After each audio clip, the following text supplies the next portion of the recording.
Welcome to Voices of Experience, brought to you by the Minnesota State Retiree Council, afl-cio. I'm Dan Mikel, President Emeritus of the State Retiree Council, and I will serve as moderator of today's program. Our guest today is Barbara J. Ronningen. Following the 2008 election for U.S. Senate in Minnesota, we are probably more conscious of every person counting than any other state in the union. With the very close election that we had for U.S. Senate, 312 votes out of 2.9 million cast, votes that had to be checked by local authorities, by a nonpartisan panel, and by the Minnesota Supreme Court before it all became official. We know the importance of counting every single vote, and now we're faced with another situation where we want to count every single person. And this is true throughout the USA. Every person needs to be counted. Only this time, it's a little bit different. We have no political candidates. We have no political parties. We have no confusing commercials. We're simply looking at trying to conduct a U.S. Census. And this will be done April 1st, 2010. Joining us today to discuss the U.S. Census is Barbara Ronningen, demographer in the Office of the Minnesota State Demographic Center. And today's program will be looking especially at snowbirds, those people who leave Minnesota for the winter, go south, and then come back in the spring. So we want to direct our comments about them and to them especially. Barbara, welcome to Voices of Experience. Thank you very much. It's a pleasure to be here. Okay. Before talking about the snowbirds, let's give our viewers a quick overview of the census, the basic facts, and we can use the old newspaper formula that to front load an article, who, what, when, where, why, how. So let's go with that with the U.S. Census, and then we'll come back to the issues in more detail. Barbara, who conducts the census?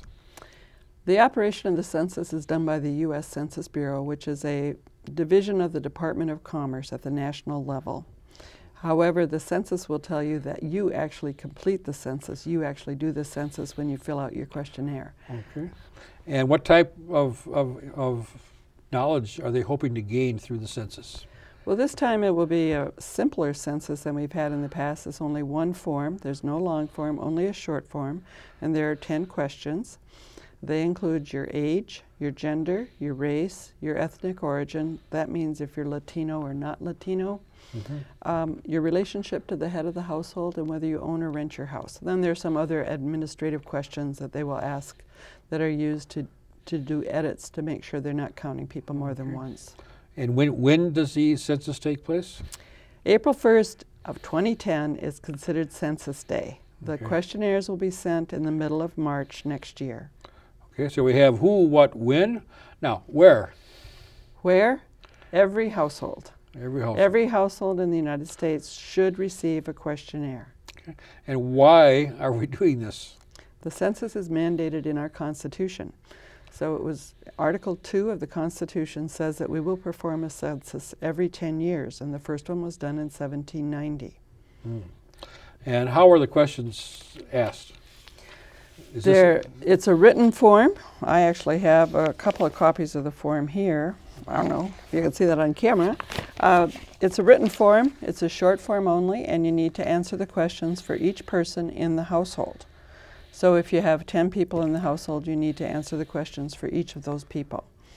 If you're a Latino and you speak only Spanish, you can get a bilingual questionnaire so that you can have the questions in Spanish and help you answer them that way. Okay. Now, if you are a snowbird, if you are in fact in Texas, in Florida, in Arizona, and you're not back by April 1st, will the Postal Service forward the census form to your temporary address? No, the questionnaire will not be forwarded. The Census Bureau asked the post office specifically not to forward the questionnaire. They're really concerned about fraud and people getting overcounted. So it will be sent to your address in Minnesota. You will also, if you're a snowbird, you will probably receive another questionnaire at your address, whether you're in Florida or Texas or Arizona.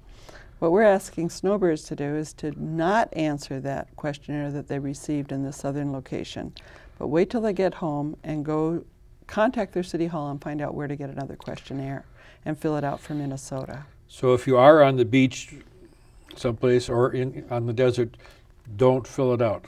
That's what we're asking. If you consider yourself a Minnesotan and you want to be counted as a resident of Minnesota, please don't fill out the questionnaire that gets to you in your southern place, because those questionnaires are barcoded for the address. So if you fill out a questionnaire that you receive in Mesa, Arizona, you will be counted as a resident of Mesa, Arizona by virtue of that barcode. So if you get back by the middle of April, still okay. Are you okay with absolutely with doing the form at that time? Yes. We've had many calls from Snowbirds who are concerned about being counted in Minnesota, and we appreciate their interest and their energy and devotion to being counted as Minnesotans. What you'll have to do when you get back is contact City Hall and find out where you can get another questionnaire. Now, if you've had your mail picked up by your son, for example, you may have a questionnaire when you get home, but most people won't, because they'll have had their mail forwarded and the post office will have sent the questionnaire back. Now, when we've been gone for a couple of weeks at a time, our daughter has our mail. Our neighbor gets it, and she gets it from him, and then she sorts our mail for us. So she has junk and semi-junk and bills and magazines, and then important items. Yes. So the census form would be among the important items. Well, we hope so. Know this, that it's going to be sent not to your name, but to your address, because the census is done by household. They don't have your name. They've made a real effort to get a complete address list. So the questionnaires will be sent to that address list, and it will come in a window envelope, but it will say U.S. Census, and you must answer on the front. So it is important, but look for that as well. It will say resident or whatever on yes, that. Yeah, okay. Yes. Okay, let's talk about the state of Minnesota. Okay. How successful have we been in previous census? We've been very data. Successful. Okay. I like to tell people that Minnesotans count better than any other state. Okay. We answer the census better than any other state, with this little exception. In 2000, our response rate was tied with Iowa, and it was in the upper 70% for mail response rate. So you got the questionnaire and you mailed it back. So about 77% of our residents did that right away. But we were tied with Iowa. One of my goals is to make sure we're #1 all by ourselves this year. We don't want to be with Iowa. No, we don't want to be tied. We want to be #1. So 77% completion rate. Mail response rate. That's pretty close to the percent of people in Minnesota who voted for president in 2008. I think we had about 79% at that time, and we were #1 in the nation. We're good at responding. We're a very civically engaged state, and we hope that we can have a better response rate in 2010, and we're working really hard to make sure that happens and that we beat Iowa. Yes. So if we're in the upper 70s, 77% or so, what areas of the state are especially good? If that's an average for the state, there's got to be some above, there's got to be some below. So what parts of the state are above average?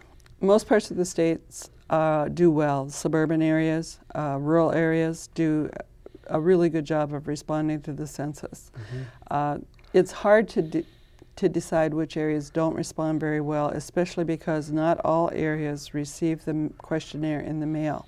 So for example, if you live on a rural route or a star route, or if everyone in your city gets their mail at a post office box, then we can't really determine mail response rates for those areas. We know that response rates were lower in American Indian areas, but those places mostly did not get the questionnaire in the mail, so it's hard to determine.